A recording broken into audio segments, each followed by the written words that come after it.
va donner quelques minutes que les gens puissent arriver. Après, on...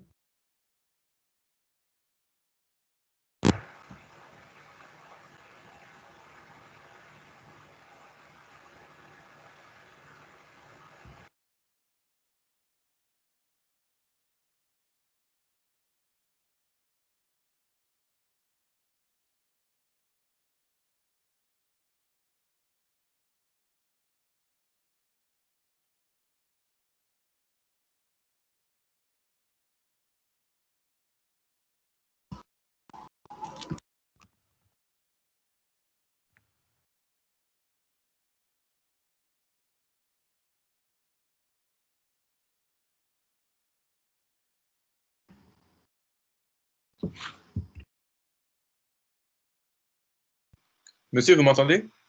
Oui, oui. Bonjour monsieur, en fait il y a des étudiants qui disent qu'ils n'arrivent pas à se connecter. D'accord. Ça, c'est courant. On a deux solutions, peut-être voire trois.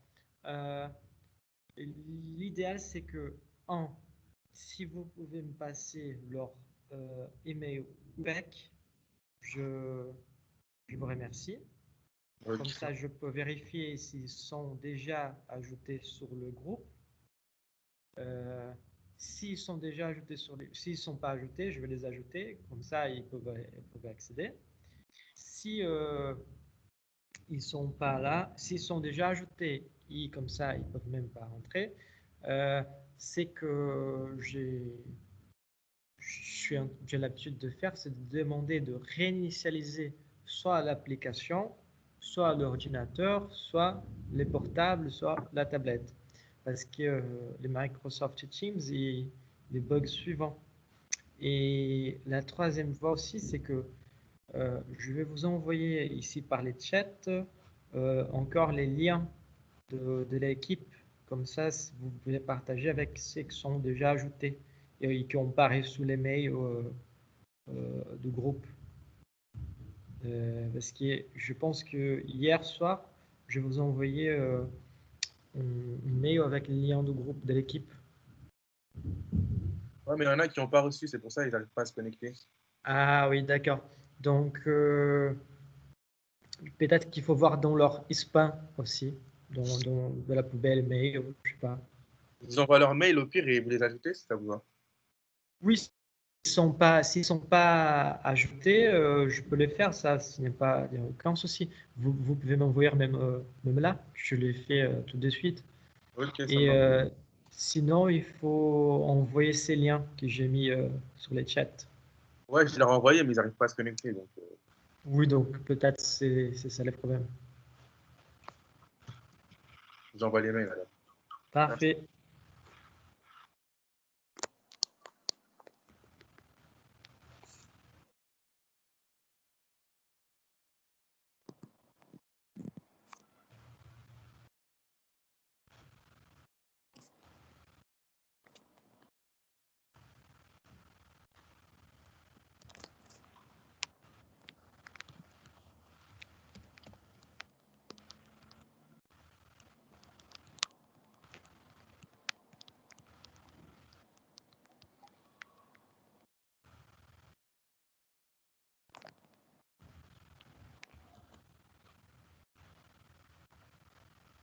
Je suis ajouté déjà.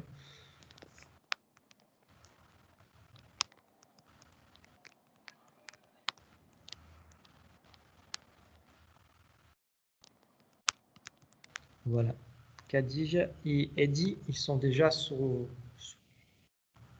les groupes. Je viens de les ajouter. Et donc, ils peuvent déjà accéder avec les liens. Je pense que probablement, ils ont reçu un mail avec les liens.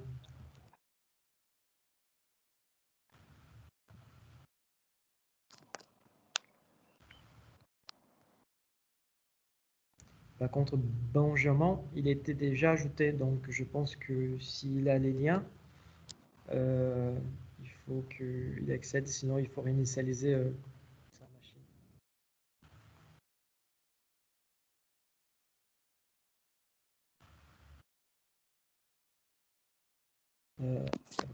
Voici là aussi.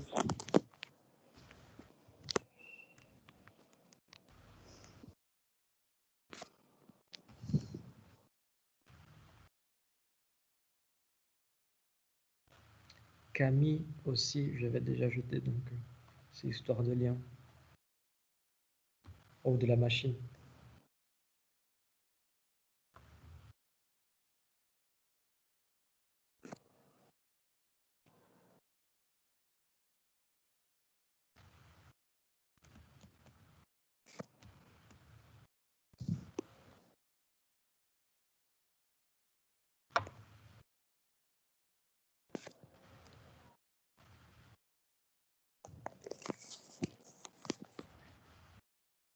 Donc là, ces 3 emails, ils étaient déjà ajoutés.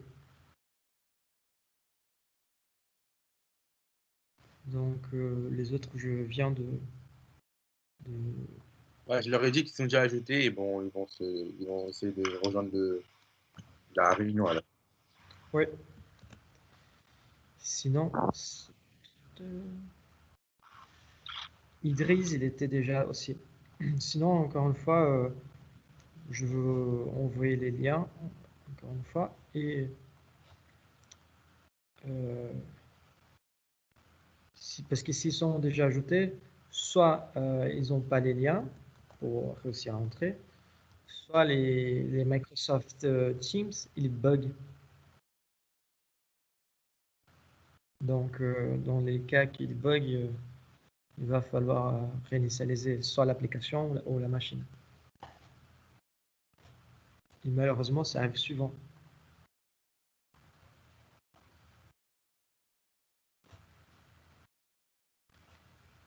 Parce que là, pour les cours, j'ai combien? J'ai 37, oui, 37 personnes qui font partie du groupe 4 inscrits. Là. Ajoutés déjà. Donc, je pense que c'est une bonne partie.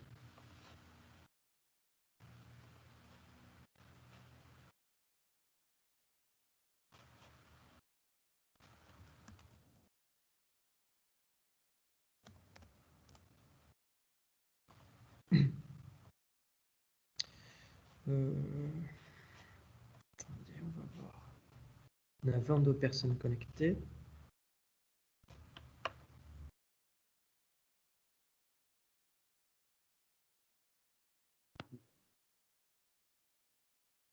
Ah, voilà. Qu'est-ce qu'il y a? Ah, pardon, excusez-moi. Je n'arrivais pas à rejoindre le lien, en fait. Oh, je suis entré dans ce putain de salle.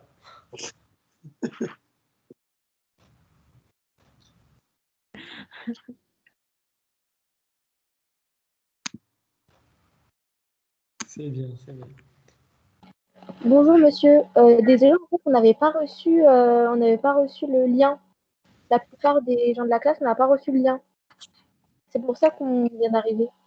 Oui, non, mais pas de souci. Ça, c'est pas un souci. Je comprends tout à fait les problèmes technologiques. Ça arrive.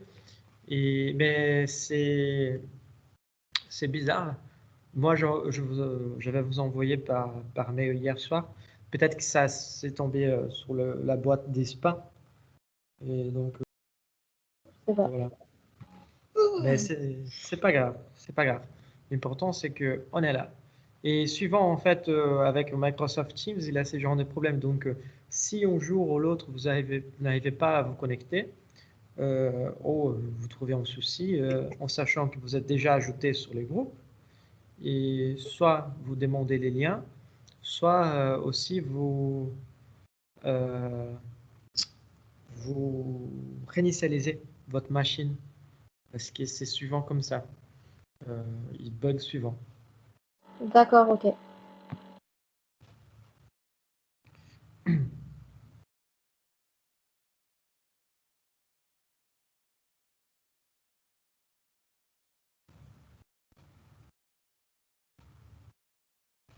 Mais voilà, donc je pense qu'on on est bien là.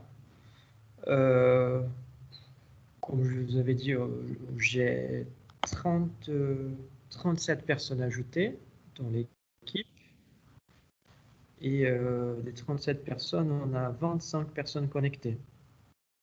La liste que j'ai eue des participants, c'était la liste qui était m'a envoyée lundi. Donc c'est pour ça peut-être aussi que je n'ai pas réussi à ajouter tout le monde, parce qu'il manque, voilà, il y a toujours des problèmes comme ça. Je suis content, c'est les derniers cours de la journée. Après, je débauche, je suis content. Je débauche, non, j'ai un rendez-vous après. Et voilà. Et comme vous voyez, moi, je suis là dans l'université. Vous voyez, il y a tout blanc, mais c'est les tableaux. Donc, je suis à l'université. Mais voilà. Et ce que je voulais vous dire, c'est que, en fait, là, on est dans les groupes 4. Donc, tous les cours, ils vont être enregistrés. Donc, si vous avez perdu en cours, pour X raisons, hein, peu importe, si vous avez perdu parce que vous avez tombé malade, ou juste parce que le jour même, peut-être, vous ne voulez pas regarder, tous les cours vont être enregistrés. Vous auriez accès à les cours. En fait, vous allez avoir accès aux cours une fois qu'on finit l'enregistrement. Ça veut dire que, je ne sais pas si vous avez déjà vu sur Teams, mais une fois que dans notre conversation, elle reste enregistrée dans l'équipe. Donc, en étant enregistré la conversation, c'est dans le même fil, en fait, qu'on peut suivre les cours, en fait. Donc, ça veut dire qu'une fois qu'on finit les cours, ça finit de faire la conversion, il met de façon automatique dans l'équipe. Une fois dans l'équipe, on est... Je veux juste voir l'horaire, en fait. Oui, d'accord. On finit 15h, c'est ça. Juste une fois que c'est fini les cours, il va être publié automatique dans l'équipe, de façon automatique dans l'équipe avec les liens pour les télécharger. Donc, vous pouvez les télécharger. Si quelqu'un n'a pas eu la possibilité de voir, vous pouvez les télécharger et envoyer à cette personne. Il reste disponible pendant 20 jours.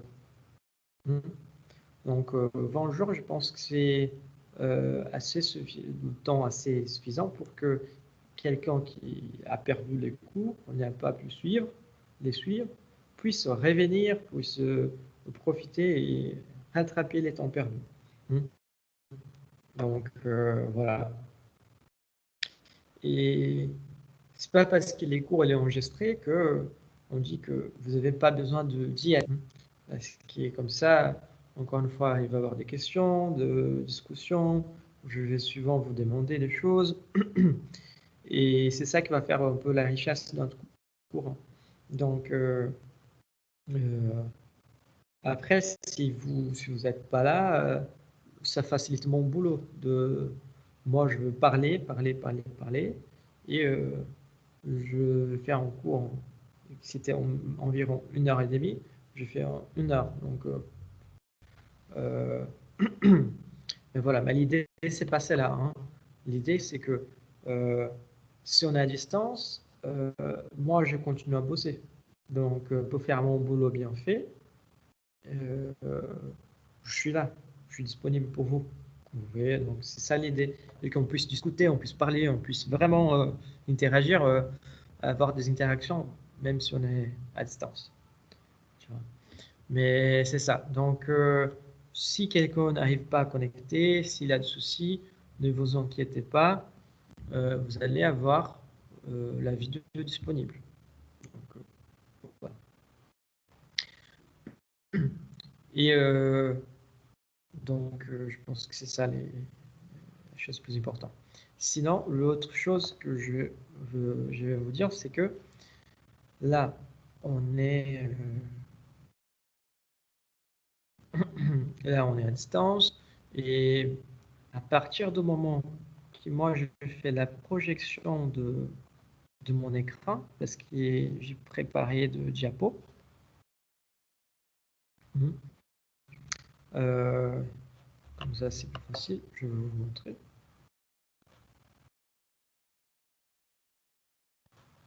Voilà. Je pense que là, vous devrez le voir.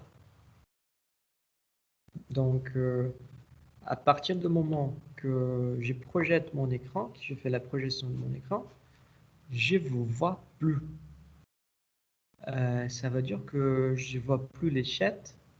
Je ne vois plus les interactions que vous faites. C'est comme si je parlais à l'écran. Voilà. Donc, si vous voulez intervenir, faire quelques remarques, raconter une blague, je ne sais pas, voilà, parler, intervenir, poser une question, vous êtes libre pour ouvrir votre microphone et parler. Donc, il faut vraiment pas être gêné d'ouvrir, d'interrompre.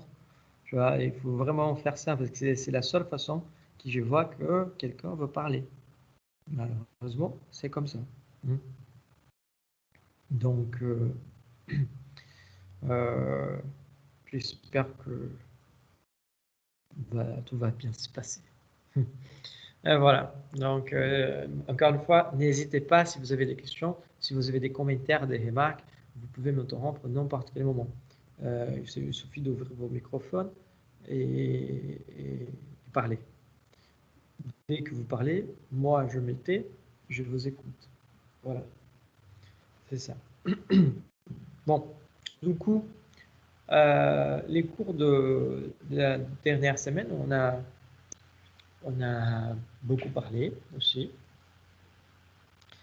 On a vu les 3 grandes sphères de la communication professionnelle.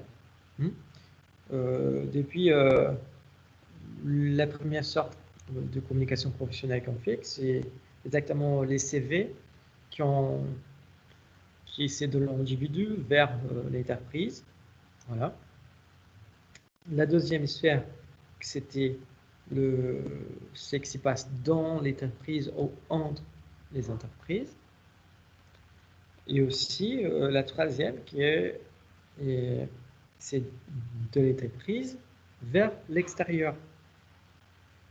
Ça veut dire les marchés, la société et aussi les individus.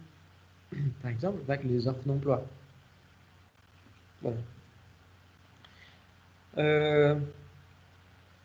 Pardon, je suis fatigué.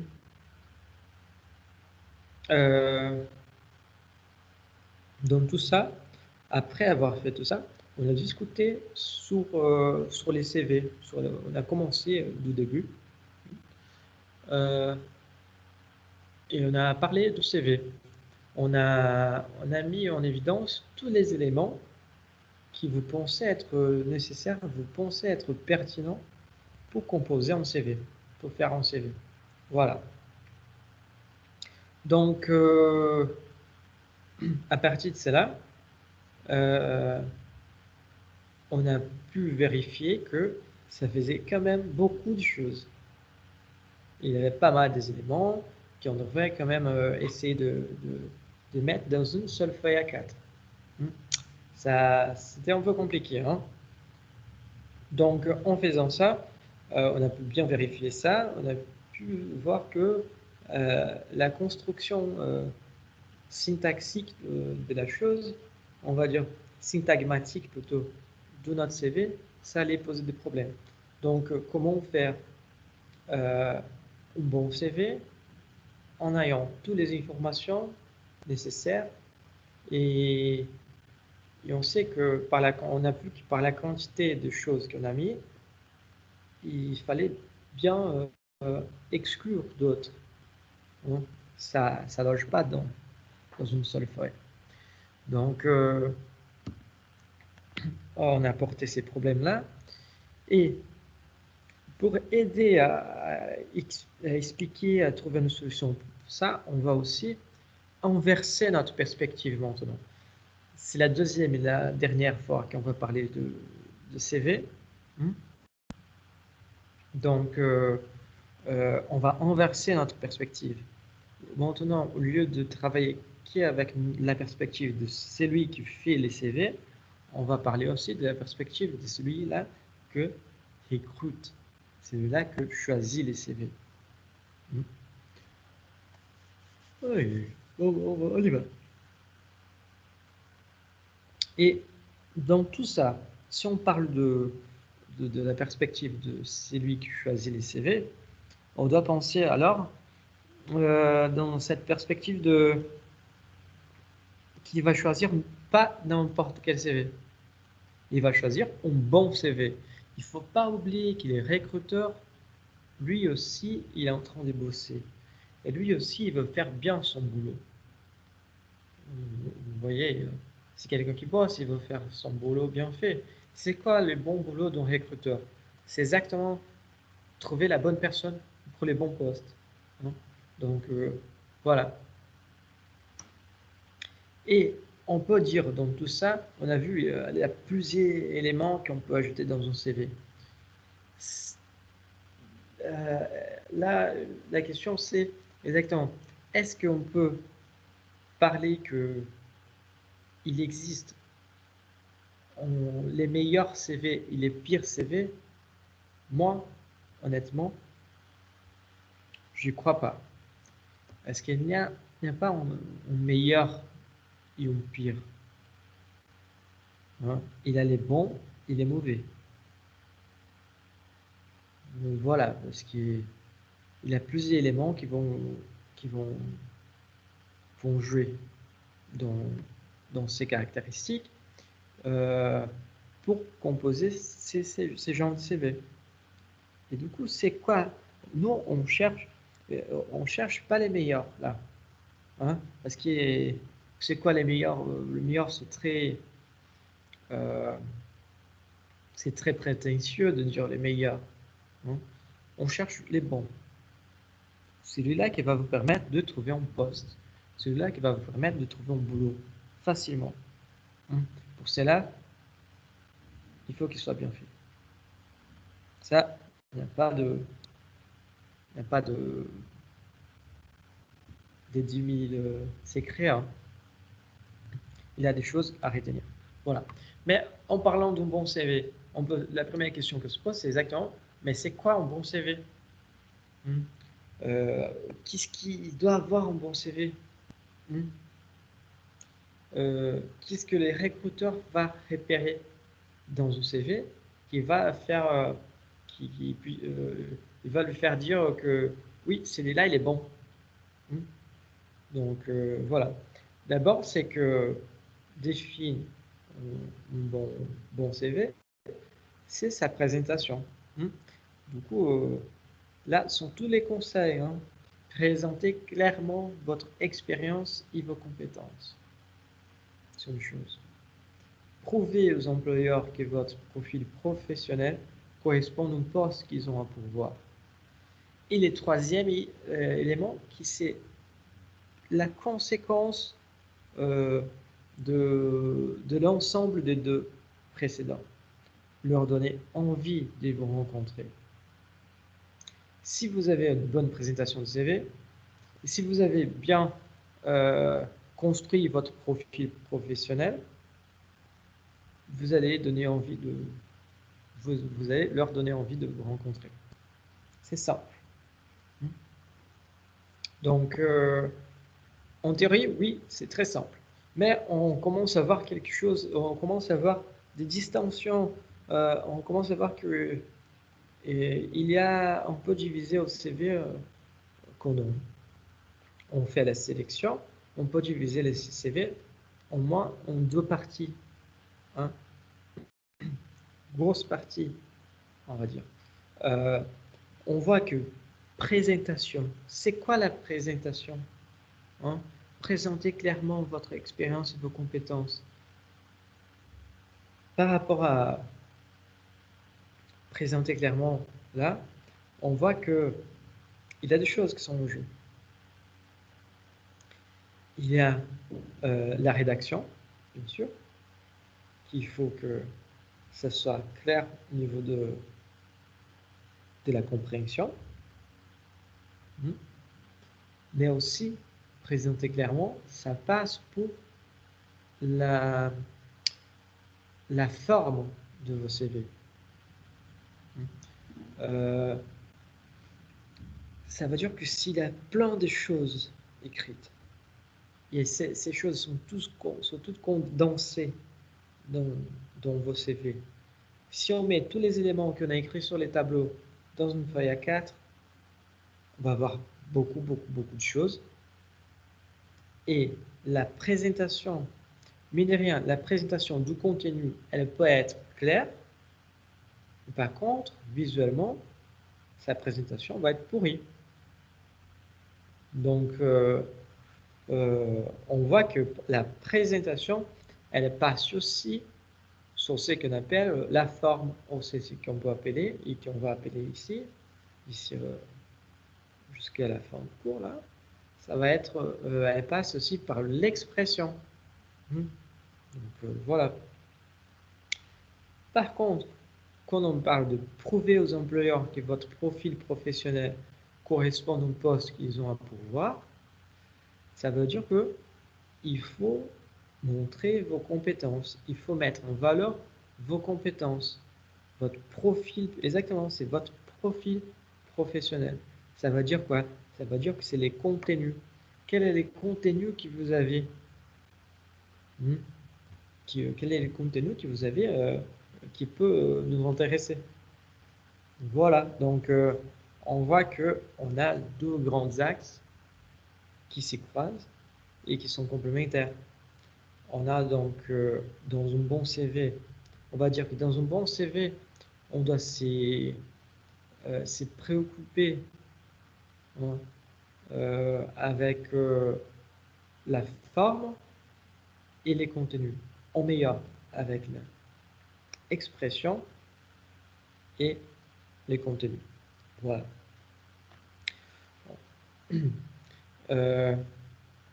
Ensuite, on a à savoir qu'il y a trois voies principaux de candidature.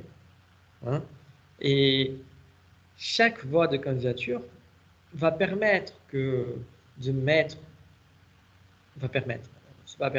mais va demander d'ajouter des informations dans les CV ou de les enlever. Donc, et on sait très bien que pour faire un bon CV, pour présenter un CV qui soit agréable à lire, qui soit bien présenté en gros, il faut trouver la place pour mettre tout ce qu'on a. Hein, toutes nos expériences, nos formations, pour nous mettre en valeur. Voilà. Donc,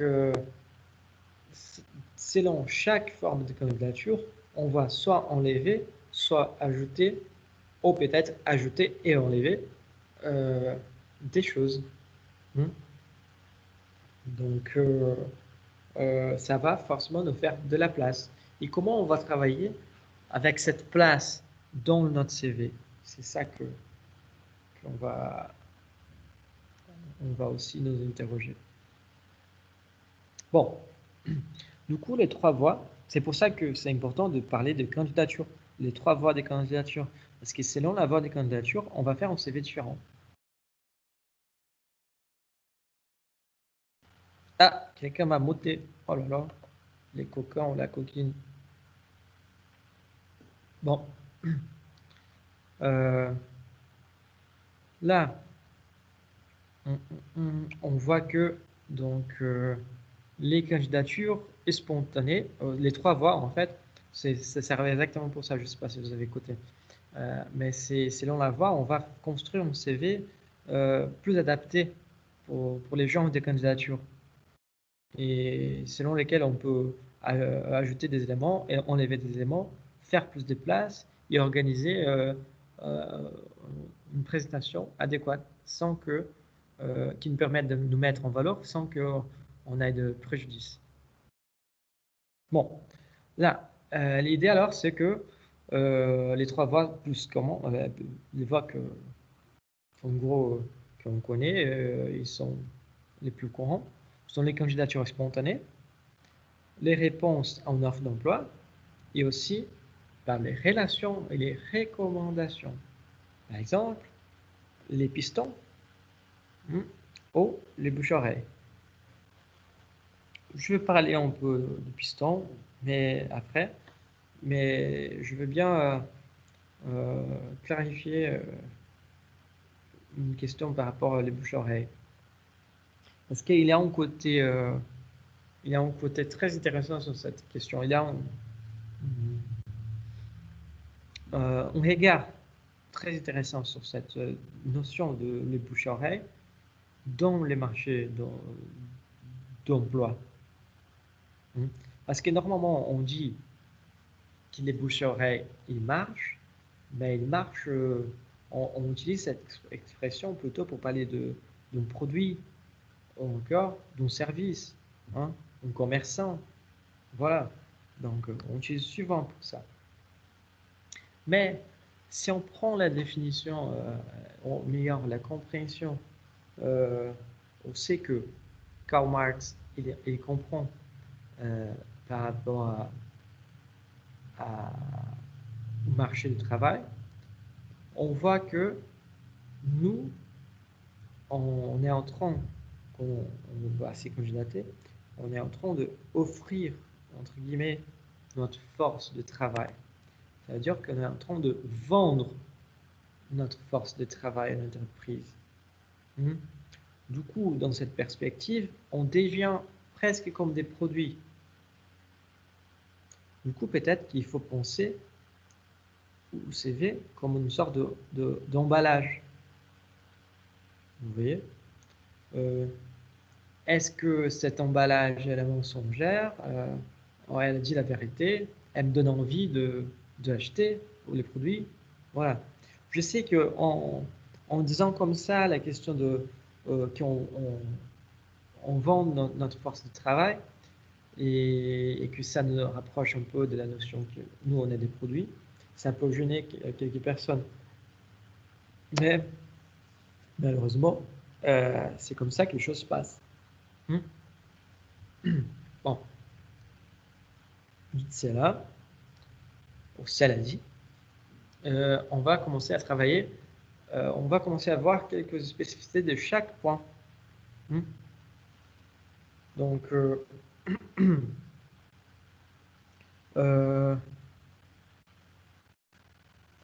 il y a quelqu'un qui n'arrive pas à connecter.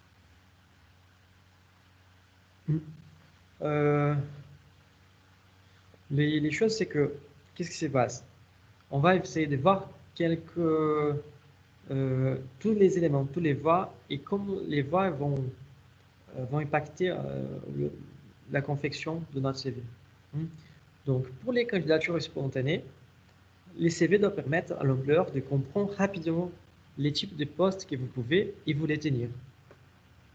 Je ne sais pas si vous vous souvenez, mais les dernières cours, il y a eu une petite discussion par rapport à la question de l'objectif, encore de postes qu'on recherche. Donc, on avait parlé, apparemment, on est arrivé à la conclusion que, par exemple, si on fait une candidature spontanée dans une agence d'intérim, c'est plutôt intéressant de mettre le poste qu'on cherche, les objectifs. Voilà, donc dans ce sens-là, je comprends aussi par candidature spontanée, comme par exemple, il y a une entreprise, on va dire par exemple, une Legrand ou encore une Renault, une Peugeot. Et on arrive avec notre petit CV à sa porte, on frappe et on les rend. Donc, on les donne nos CV. Ça veut dire que moi, je ne connais pas les postes qu'ils ont ouverts. Moi, je ne sais même pas s'ils cherchent quelqu'un. On a eu envie de travailler. On a eu envie de travailler dans cette entreprise. Moi, j'ai un profil. J'ai ces profils dans mon CV et je vous donne. On ne connaît rien de vous. Et là, on donne votre CV. Vous donnez votre CV. Donc, là, c'est dans ce genre de cas, c'est une candidature spontanée. Tu n'as pas les informations par rapport aux postes, par rapport à ce qu'ils ont besoin. Voilà. Je comprends que c'est plutôt intéressant de mettre l'objectif, de mettre le poste qu'on cherche. Parce que si on livre notre CV, ils ne savent pas exactement à quoi, qu'est-ce qu'on peut faire. En plus, quand ça tombe comme ça, comme candidature spontanée, si on met nos objectifs, peut-être que par exemple, la personne qui a reçu notre CV, elle va donner au RH. Mais peut-être que les RH, ça dépend de comment ça marche des entreprises en particulier. Donc, les RH, il ne va même pas lire votre CV parce qu'il n'y a pas d'objectif, il n'y a pas de poste à rechercher. Parce que la procédure que les RH fait, des fois, c'est exactement objectif, comptabilité. Et du coup, la personne de RH appelle la personne du département comptable et dit, écoute, j'ai un CV ici, je vous envoie. Boum. Et c'est la personne du département comptable qui va choisir. Donc, si on ne met pas d'objectif, ça peut arriver que, bien sûr, on parle d'une candidature spontanée. Qu'on n'a pas accès à d'autres informations de l'entreprise, du poste. Voilà. Donc, dans ces cas-là, les CV doivent permettre à l'employeur de comprendre rapidement les types de postes que vous pouvez et vous les tenir. Ça, c'est très important. Ça, c'est très, très important. Donc, ça veut dire que dans les cadres d'une candidature spontanée, c'est toujours conseillé de ajouter dans votre CV l'objectif. Par contre, ça c'est une voie double tranchant.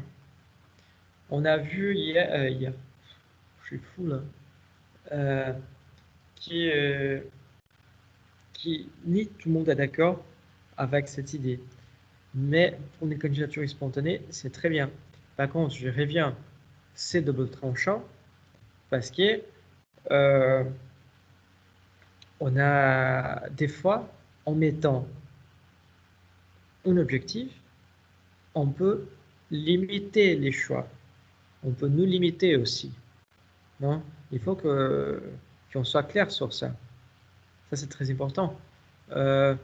Donc, ça se trouve que quelqu'un va mettre là dans son CV objectif au poste recherché, comptabilité. Au département comptable. Je sais pas.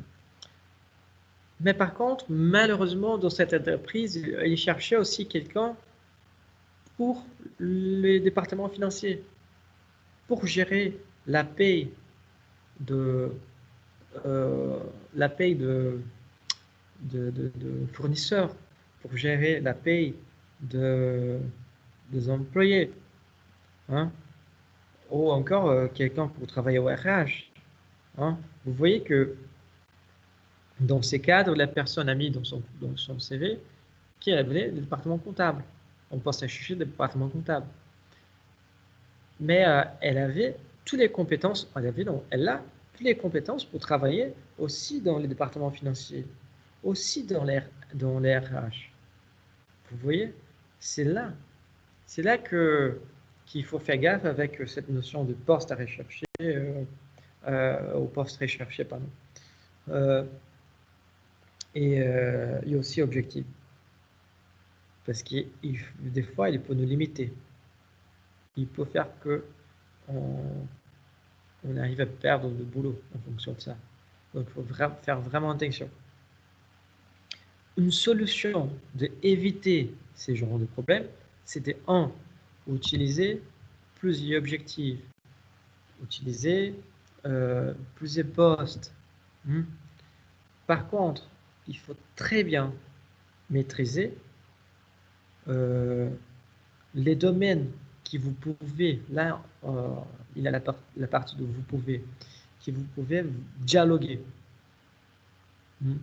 Ça me paraît clair, par exemple, que quelqu'un qui a une formation en comptabilité puisse travailler dans les départements financiers avec des gestions de comptes, par exemple. Ça me paraît clair. Parce qu'il y a une formation qui permet. Donc, par contre, si quelqu'un qui a une formation en comptabilité, il va mettre là objectif vétérinaire. Donc, franchement, il ne faut pas déconner non plus. Hein. Donc, voilà. On a ça, on a cette idée. Donc, il faut maîtriser vos compétences, il faut maîtriser les domaines corrélats qui votre formation peut dialoguer. Il faut mettre ça. Il faut ajouter ça. Parce que comme ça, vous allez mettre votre objectif sans perdre de poste. C'est plus prudent. Donc voilà. Je parlais beaucoup. Vous voulez dire quelque chose?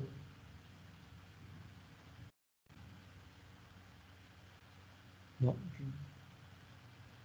J'écoute rien, donc je pense pas. Non, monsieur, nous, on écoute. On n'a pas grand-chose à dire pour le moment. D'accord. Mais on écoute, vous inquiétez pas. Parfait. Bon.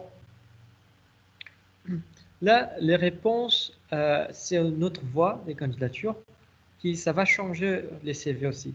Les réponses en offre d'emploi. Si on a une offre d'emploi, on sait ce qu'ils recherchent. Parce que l'entreprise nous a donné ces informations. Hein? L'entreprise nous a donné la notion de qu'ils cherchent quelqu'un pour tel domaine, pour tel secteur, qui soit compétent pour faire telle chose, avec une telle formation. L'entreprise nous a donné toutes les informations qu'on a besoin. Du coup, on peut tout à fait enlever notre objectif, enlever poste recherché, et ça nous fait de la place. Mais ça nous fait de la place pour adapter notre CV. Parce que dans ces cadres-là, les tri est réalisé selon les critères de l'annonce. Vous voyez, un niveau ou une filière de formation, des compétences particulières, une certaine durée, des expériences dans tel domaine, telle fonction, tel type d'entreprise. Il faut donc que ces données apparaissent clairement dans votre CV. Ça veut dire que il faut créer un CV, il faut construire un CV adapté à la nécessité de l'offre. En gros, c'est ce qu'on appelle dans CV thématique. Il a plusieurs noms pour ça, mais il a les noms, par exemple, CV sélectionné ou CV thématique. Les CV thématiques, c'est exactement on va construire notre CV en fonction d'une offre pour essayer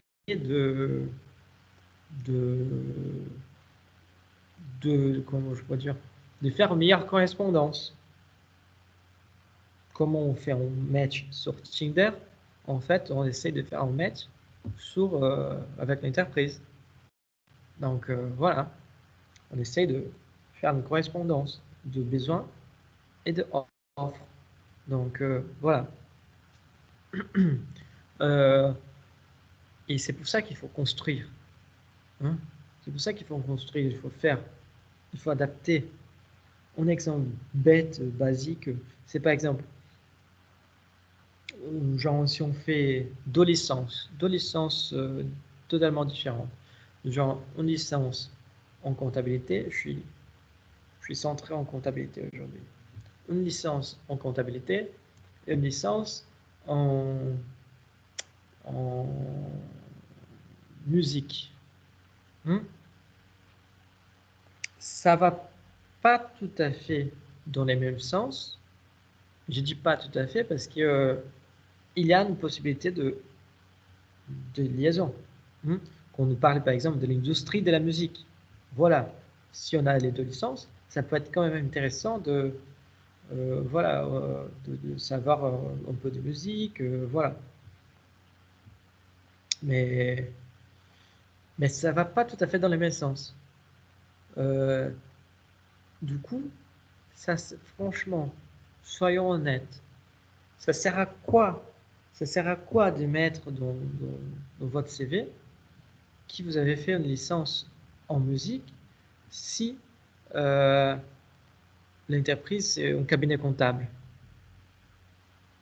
Donc, ça va juste de faire de la place, ça va juste vous manger de la place.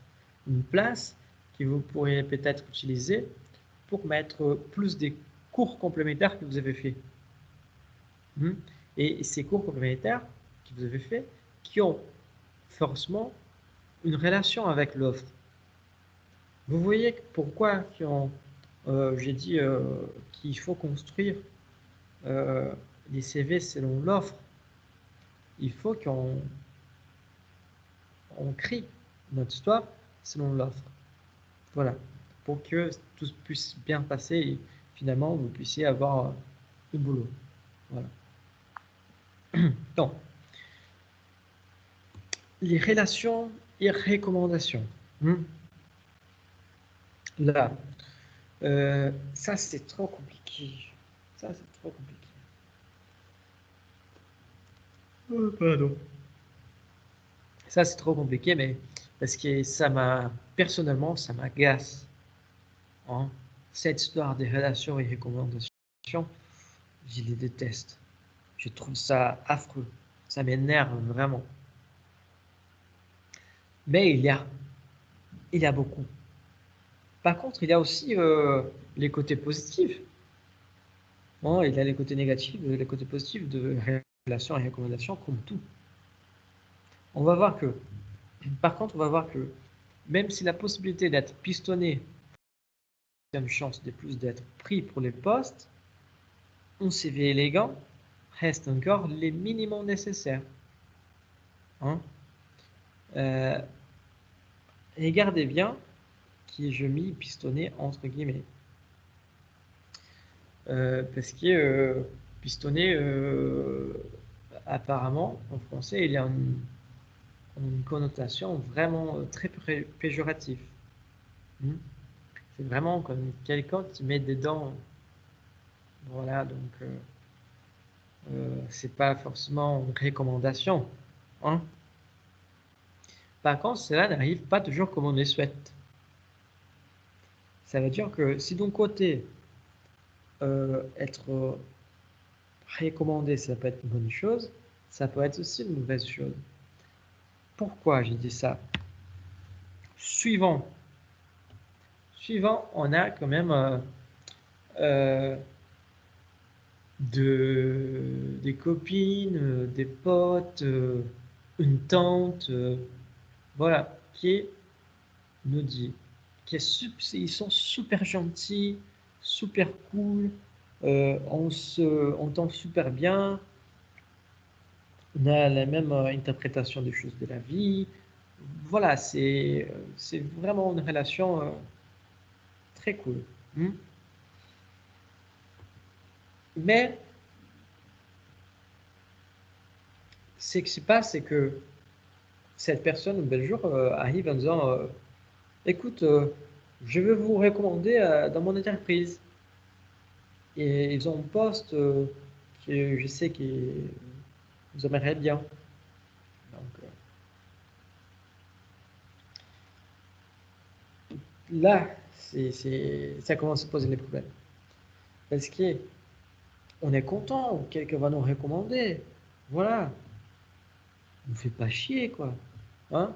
Mais les problèmes, c'est que on connaît la personne en tant que copain, que copine, que pote, que tante. Hein? On connaît les côtés personnels. On ne connaît pas les côtés professionnels de cette personne. Je ne sais pas si ça vous est déjà arrivé de aimer quelqu'un, apprécier quelqu'un en tant que professionnel et détester quelqu'un en tant que personnel.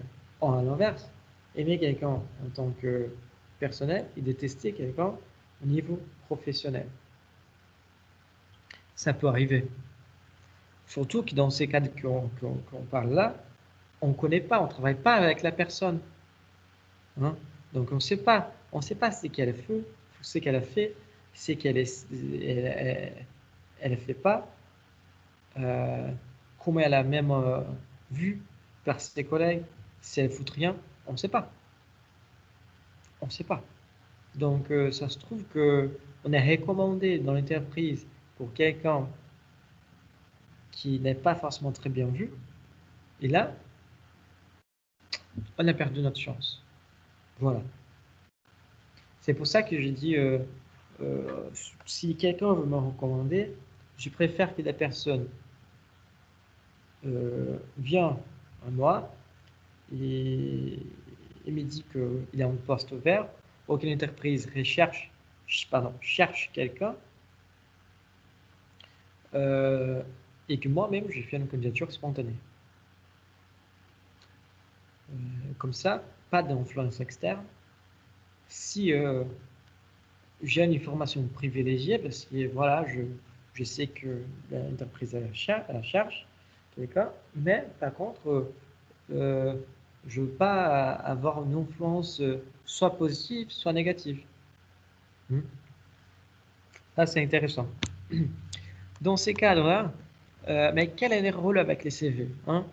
Le rôle avec les CV, c'est exactement que si quelqu'un fait une recommandation, on va dire une recommandation positive de vous, et la personne a bien vu, et le RH va prendre en compte aussi la recommandation. Par contre, le RH va pas, c'est pas en piston, hein. Du coup, le RH va quand même prendre en compte les autres candidats. Il faut, il faut, il faut prendre en compte que si la personne elle a bien vu, elle avait vous indiqué, recommandé, pardon,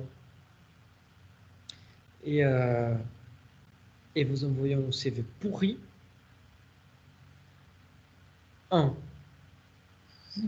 vous allez perdre le poste.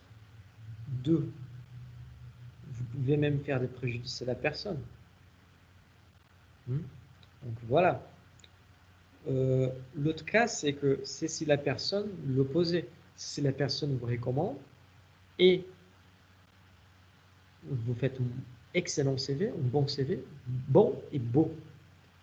La première chose que la personne de RH va faire, c'est elle arrête.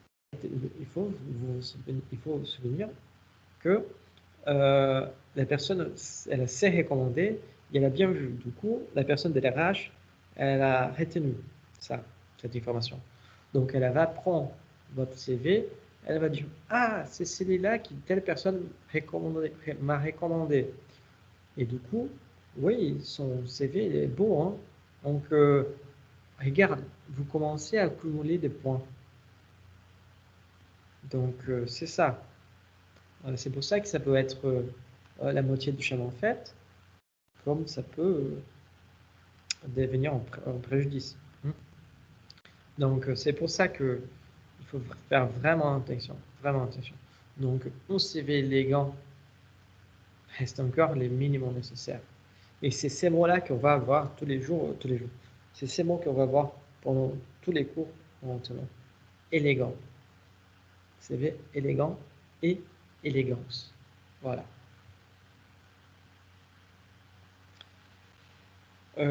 Donc tous ces...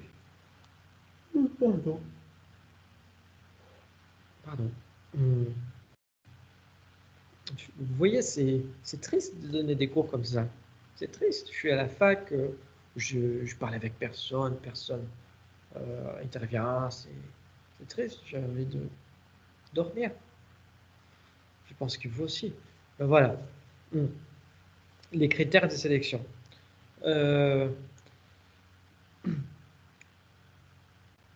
Là, on verse la perspective. Là, on va mettre, on va prendre un peu la place de recruteur.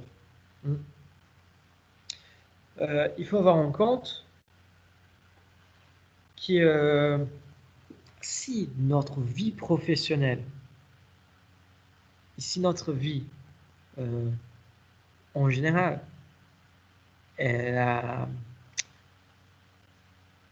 dans un CV, elle est responsable pour définir les qualités, les compétences, voilà, les aptitudes de chaque sujet, c'est-à-dire de démontrer une individualité, c'est-à-dire de mettre une distance par rapport à les autres candidats.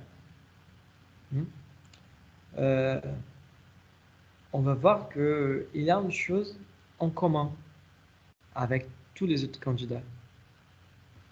Tous les CV sont différents au niveau du contenu. On a vu, hein. Mais tous les CV aussi sont saisis pareil au niveau de l'expression. Qu'est-ce que je veux dire par là? Là, on revient aux deux termes qu'on a parlé au début du cours d'aujourd'hui. Voilà, je vais lire là les premiers éléments. Si les compétences, les aptitudes et les expériences professionnelles renvoient à des caractéristiques spécifiques de chaque sujet,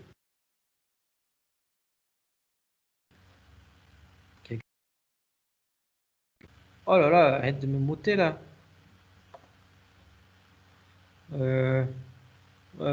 Si les compétences, les aptitudes, les expériences professionnelles renvoient à des caractéristiques spécifiques de chaque sujet, la façon que nous saisissons les mondes et par conséquent la façon par laquelle nous les lisons est la même.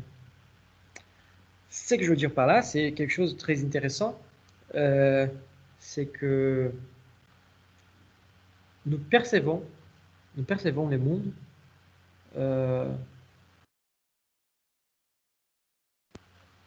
la même façon. Ça veut dire que quand on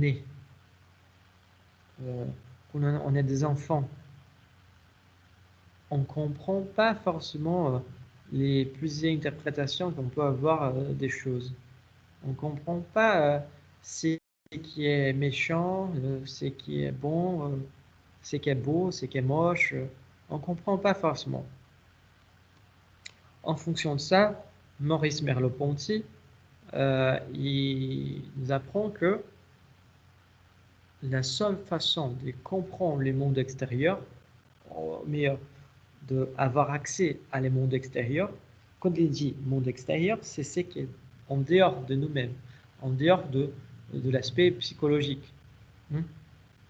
La seule façon de comprendre ça, c'est par les sens. Et ça, c'est très intéressant parce que n'importe quel sujet, n'importe quelle personne va saisir les mondes que par les sens. On ne peut pas les faire autrement. On ne peut pas les faire autrement. Si nous arrivons à nous communiquer, c'est parce que moi, j'arrive à parler et vous arrivez à écouter. Ou à voir, à regarder les diapos. Donc, il y a des exceptions. Il y a, oui. C'est les cas, par exemple, malheureusement, de gens qui sont handicapés. Les sourds, les malvoyants et tout ça. Donc, dans ces cadres-là, leur façon de saisir les mondes, vraiment de percevoir les mondes, c'est différente. Avec cette théorie, j'envisage tellement de choses. Vous pouvez imaginer si nos politiciens ils avaient étudié un peu Maurice Merleau-Ponty dans cette façon-là, dans cette approche, la quantité de politique publique pour les handicapés qu'il allait voir. Donc, c'est malheureusement dans plusieurs villes autour du monde, les choses ne sont pas accessibles. Donc, il n'y a pas d'accessibilité parce qu'on ne se met pas à la place d'autres. Cette histoire, on saisit, encore une fois, on saisit les mondes par les sens. Ça, c'est une chose en commun. Ce qui varie, en fait, c'est l'interprétation et la valeur que nous accordons aux choses, aux gestes, aux pratiques, etc. Si c'est bon, mauvais, si c'est sucré, salé, amer, voilà, ce sont des valeurs. C'est déjà une interprétation, c'est déjà une approche qu'on a du monde. Et c'est autour de tout ça qu'on peut dire que les critères de sélection d'un CV vont tourner. Mais là, peut-être que vous devrez penser que putain, mais le mec, il fait des vannes complètement folles, quoi. Mais on va voir que les critères de sélection, ils vont passer par des points en commun et aussi par des divergences. Puis quand on parle de ça, on parle de l'expression et du contenu et de la façon qu'on les saisit. C'est ça. Donc, en ayant ça dans la tête, on voit que les principaux critères de sélection qu'on puisse avoir, c'est la lisibilité, les profils professionnels et la formation professionnelle. Par rapport à ça, on voit que par exemple, la lisibilité est généralement le premier tri. Les premiers tris, c'est fait sur la présentation du CV, les designs, les couleurs, l'harmonie visuelle, l'élégance visuelle. Vous voyez là qu'on parle de l'expression, on parle de clarté, on parle de ce qu'on peut saisir par les sens. C'est là qu'on va arriver. Donc, il faut penser que dans votre CV, vous allez avoir plusieurs éléments. Vous allez avoir bien un langage verbal et plusieurs langages non verbaux. Par exemple, quand on pense dans les couleurs on écrit dans le CV, quelles couleurs on va utiliser? Quand on pense dans la police, je ne sais pas si vous avez déjà vous interrogé sur ça, la police a une forte influence sur la façon qu'on saisit les sens, sur la façon qu'on donne la valeur au CV. Donc voilà, c'est la couleur. Même les espaces vides, les espaces vides ils sont très importants parce qu'ils sont les espaces vides qui vont conduire notre lecture, qui vont permettre aussi que notre lecture soit conduite. Donc voilà, c'est très intéressant. Ça, c'est tout de l'ordre du plan d'expression. Donc, on voit que plus nos CV est clair, lisible, bien structuré, plus le travail de lecture est facilité. En plus des données envie de lire, il va être facile à lire. Donc, il y a plusieurs éléments qui vont jouer là-dedans. Hein? De la même façon, les documents confus, négligés ou trop compliqués sont vite éliminés. Il faut faire attention à l'expression. Tout ce que vous utilisez en tant qu'élément de l'expression. Là, on passe plutôt déjà vers les contenus, hein, les profils professionnels. Là, c'est les contenus, on ne parle plus des apparences. L'emploi en la fonction que vous recherchez, les détails des tâches effectuées, vos responsabilités exactes. Les recruteurs, si vous mettez vous étiez serveur, mais serveur d'où? Parce que on va pas mériter, on va dire. Je pense qu'on peut se mettre d'accord que les serveurs d'un bar tabac est différent du serveur d'un bar étoilé. C'est pas une question de mérite ou pas, mais ils ont des compétences différentes. Donc voilà, c'est différent. En plus, je suis pas sûr que un serveur d'un bar étoilé puisse faire le travail d'un serveur d'un bar tabac. Et vice-versa. Donc, je veux pas qu'il peut pas, mais j'imagine que ça va être dur, hein, la période d'adaptation. Donc, voilà. Il faut être clair.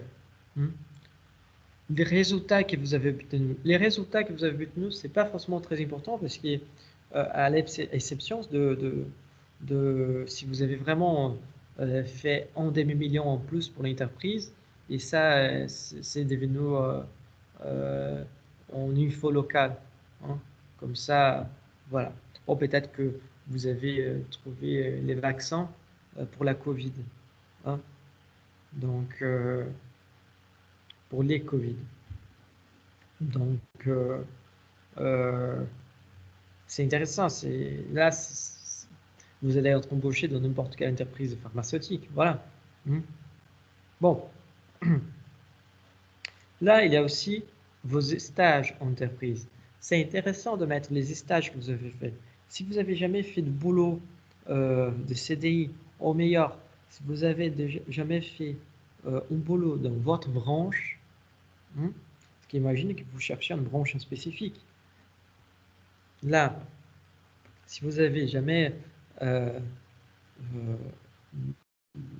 trouvé de boulot dans votre branche, vous pouvez mettre, bien sûr, vos stages en tant qu'expérience. Parce que ça va montrer qui vous êtes en tant que professionnel. On ne parlait pas de formation, mais qui vous êtes. Parce que si pendant les vacances d'été, on travaillait dans les marchands de restauration, des emplois que personne ne voulait, hein, parce que c'est l'été, voilà. Ça veut dire quoi?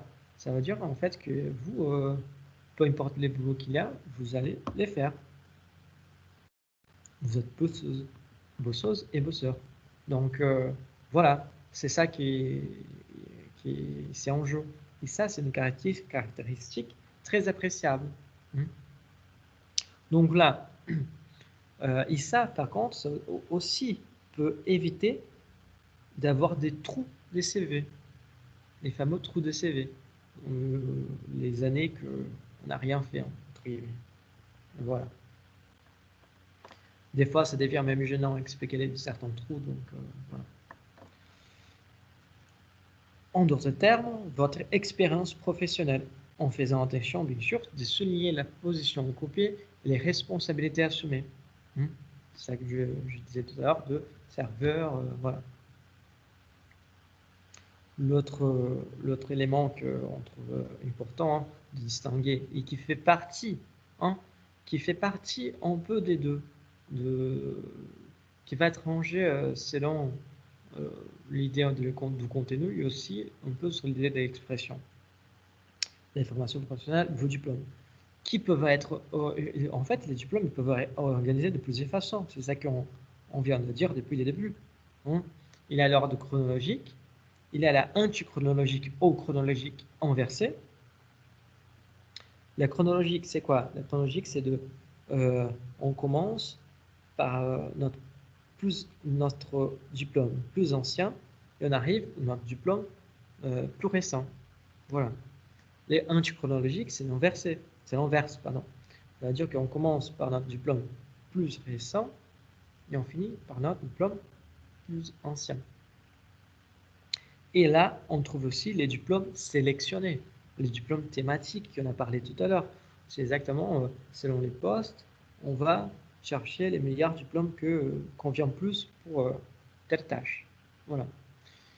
Et bien sûr, les cours complémentaires, en sachant bien les trier. Parce qu'il faut trier pour voir si ils sont à jour, s'ils ne sont pas à jour, quels sont les plus importants. Vous voyez, par exemple, il ne sert à rien de mettre que vous avez fait peut-être 10 000, allez, 3 cours de droit civil. Je ne sais même pas si c'est comme ça que ça s'appelle en France, mais on va dire, allez, de droit de travailleur, je ne sais pas non plus, mais voilà, de droit civil. Je ne sais pas si en fait, ça ne sert à rien parce que l'idéal, c'est que vous avez fait un cours de droit civil, il est plus récent. Parce que les droits, ils changent tout le temps. Donc, ça va montrer que vous êtes au courant de derniers changements, par exemple. La même chose avec les autres cours. Voilà. Et c'est tout. Peut-être. On pourrait bien dire que le reste du contenu de votre CV serait que du détail, peut-être que du pipeau, mais non. Mais c'est dans les détails que se jouent les recrutements, dont on revient à la problématique initiale de la lisibilité et du design. Sur les détails, c'est cette affination,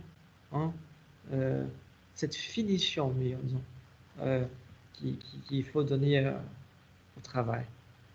C'est là qui va faire l'atteindre. C'est ça qui va vous permettre de gagner. On voit que c'est en boucle. Et là, je vous donne quelques astuces, quelque chose. Par exemple, les erreurs à éviter. Votre CV écrit recto verso. Jamais. J'ai jamais vu personne prendre le CV et regarder le verso. Jamais. Une feuille à 4. Recto. C'est tout. Point. Il faut faire tout ranger dedans. Si vous allez imprimer des papiers de mauvaise qualité, jamais.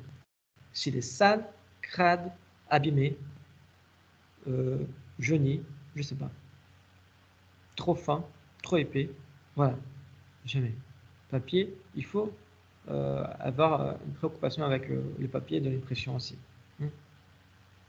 Les qualités de l'encre, même, pourquoi pas.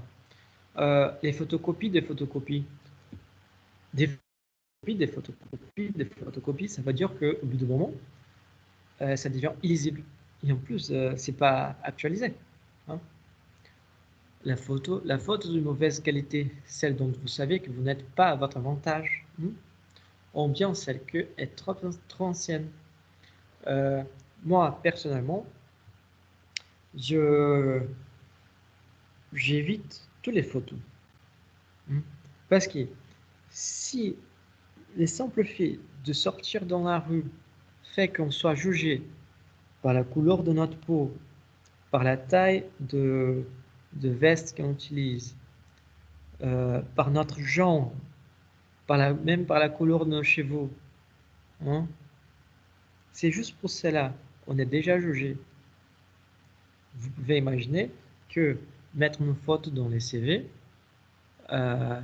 peut activer ce qu'on appelle une évaluation subjective de la partie de recruteur. Du coup, mettez la photo seulement si elle est vraiment demandée. C'est mon conseil. Vous pouvez le suivre comme vous voulez, ou pas. Mais voilà, c'est comme ça que je pense. On évite des problèmes. L'énumération simple d'emploi successifs et les répétitions. Hein. Exemple, 1998 à 2000. Enseignant lycée. 2000, 2003. Enseignant BTS. 2003, 2008. Enseignant à l'université. Ça ne veut rien dire. Trop, on répète tellement que ça devient un peu casse-couille, quoi. Donc voilà, ça donne pas envie de lire en plus. Donc c'est moche. Vous voyez, faut faire attention. Hein. Il est manque d'aération. Vous vous souvenez que quand j'ai parlé des espaces vides, voilà, c'est ça. Les espaces vides, ils sont nécessaires. Sont les zones de soufflement, sont les zones de respire qu'on peut vraiment prendre un peu d'air, vous voyez, et suivre notre lecture doucement. C'est ça. Bon. On continue. Des informations trop floues. Hein? Anglais. On met là sur les langues. Anglais. Parler couramment et scolaire. Quel niveau? Comptable. Comptabilité des clients. Fournisseurs. Agricole. Bilan en coût. Serveur. Brasserie. Café. Restaurant. Contremaître. Dans quel domaine? Quelle responsabilité? Il a aussi des années entières sans mention de la moindre activité. Les fameux trous du CV. Donc, on a déjà parlé de ça. Ça sont quelques exemples pour illustrer des choses qu'on doit faire attention. Encore d'autres. Oui, il y a encore d'autres. Faites attention. Ce sont des petits détails, mais que vous allez voir que peut vous coûter votre poste. Avec votre adresse email. Il faut faire gaffe. Il ne faut pas mettre boubounette, chérie, mon amour, 2000, cœur. Voilà, @gmail.com. Non. Il ne faut pas faire ça. Il faut créer un mail professionnel avec votre nom, prénom, séparé par un point, un tiré de 8, un tiré de 6, je ne sais pas. Mais il faut faire une chose simple, nette, propre. Simple, hein, surtout. Il faut faire attention aussi avec votre messagerie vocale parce que votre candidature a été retenue. Yes. La première chose que l'entreprise fait, c'est de vous appeler. Elle vous appelle et c'est un peu n'importe quoi votre messagerie vocale. Je pense que c'est comme ça, vous n'allez plus avoir les postes. Donc voilà, pensez à ça. Avec l'utilisation de certains mots, l'argot, les verlans, des gros mots, ou des mots incompréhensibles, voilà, des expressions, de langagières qui sont vraiment de certains coins, voilà, certains, je sais pas, peut-être de la Corse, je connais pas, mais j'écoute dire que la Corse a certains mots qui sont beaucoup plus. Voilà, dialecte, quoi. Évitez ça. Évitez aussi les abréviations, donc toutes les sortes d'abréviations que vous pensez. Hein. Soit dans les messages, soit aussi dans le propre CV. Ça veut dire que si vous avez exécuté un service dans les BTP, par exemple. BTP, tout le monde connaît. Mais c'est bien vu de mettre, par extant, écrire tous les noms BTP, c'est que ça veut dire, vous voyez. Donc, des fois, j'ai du BTP parce que c'est un truc que la majorité des gens connaissent. Donc, on voit que des fois, vous avez travaillé avec un logiciel spécifique, mais au lieu d'utiliser juste PS, pour Photoshop, écrivez Photoshop. Hein? Au lieu d'utiliser AI pour Adobe Illustrator, utilisez Adobe Illustrator. Voilà. Vous voyez, c'est clair, net. Hein? Parce que des fois, les recruteurs, ils ne connaissent rien de votre boulot. Donc, AI, pour lui, ça veut dire, je sais pas, intelligence artificielle en anglais. Voilà. Donc, pour finaliser, dois-je envoyer mon CV en PDF ou Word? Ça dépend bien sûr. Si vous l'envoyez directement à quelqu'un, il est préférable d'utiliser les formats PDF, car ça peut vous protéger de la possibilité que quelqu'un d'autre puisse modifier votre CV par inadvertance, ou encore même par la mauvaise foi. Oui, ça peut arriver. De plus, les formats PDF vous assurera la bonne mise en page de votre CV. Ça veut dire que peu importe l'outil que la personne va utiliser, ça peut être un ordi portable, un ordi de table, ça peut être une tablette, ça peut être une portable, ça peut être je sais pas quoi, qui votre CV va se présenter toujours avec la bonne mise en page que vous avez fait. Voilà. Par contre, si vous téléchargez votre CV, faire un upload, les formats Word est préférable, car les sites internet genre Banque d'emploi arrivent mieux à lire les contenus du CV avec ces formats. Sauf si les sites demandent que vos CV soient en PDF. Voilà. Mais sinon, on peut dire que les CV, ils sont les logiciels des sites de banque d'emploi, ils arrivent à mieux à lire dans les formats Word parce qu'ils arrivent à reconnaître les mots plus facilement. Et comme ça, vous allez être meilleur positionné. Vos objectifs, votre expérience professionnelle, ça va être meilleur vu, meilleur comprise. Hein? Donc, il y a tout ça.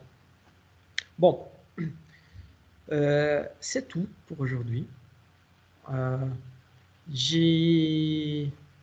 J'avais demandé quelques esquisses, j'ai reçu quelques-uns, mais je vais écrire un mail en fait, comme on a changé de plateforme, tout ça, je vais écrire un mail pour spécifier tout ce que je veux, clairement, et comment vous allez faire.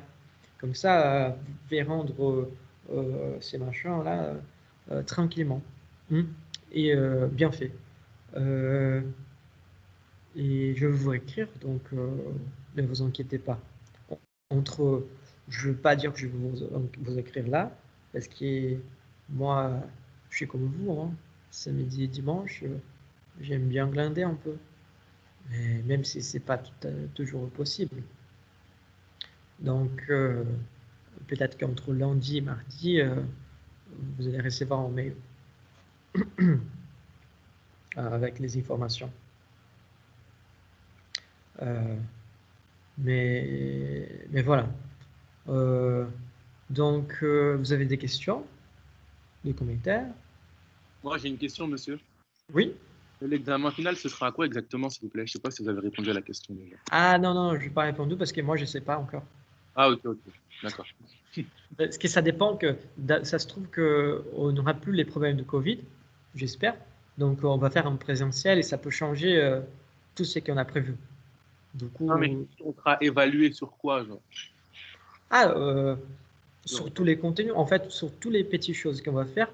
Et au milieu de tout ça, il y a des petits contenus théoriques qui ça va arriver. D'accord, ok. Ça marche. Merci. De rien.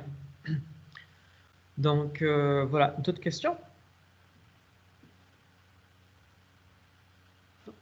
Donc, monsieur, vous m'entendez? Oui. Donc, si j'ai bien compris, en fait, ce sera un contrôle avec des questions. Il n'y aura pas de CV à réaliser ou quoi que Ouais, ce il y soit. aura, par exemple, il y aura des CV à réaliser, de lettres de motivation à réaliser. Ça, pendant les cours, par exemple. Parce qu'ils sont d'évaluation continue. Mais l'examen, ça, c'est à voir aussi si je peux peut-être peut-être vous demander de faire une lettre de motivation sur place. Hein. Je peux peut-être vous demander de faire un CV sur place. Voilà. Mais ça, c'est vraiment à voir parce qu'on ne va pas s'arrêter là. Sur l'intention, c'est d'aller au-delà du CV et lettre de motivation. Ok, ok, donc ce sera plus du contrôle continu pour tout ce qui est CV, lettre de motivation, et à la fin, il y aura surtout des questions sur tout ce qui est aspect théorique de la Oui, matière. oui, théorique, pratique, on peut mélanger, faire Ok, un peu ok, l'ensemble des deux. merci beaucoup. Et de rien.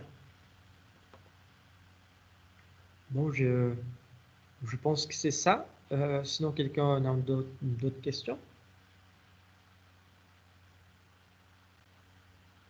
Bon, je vais prendre ça comme un non, alors. Euh, donc, je vous remercie d'être venu, de participer. Et je vous souhaite une bonne soirée. Bonne soirée, c'est pas encore l'heure de la soirée, mais voilà. Un bon apéro aussi, parce que voilà. Euh, et bon week-end, pourquoi pas. Hein? Merci beaucoup, monsieur, à vous aussi. Soyez Merci, sages. au revoir.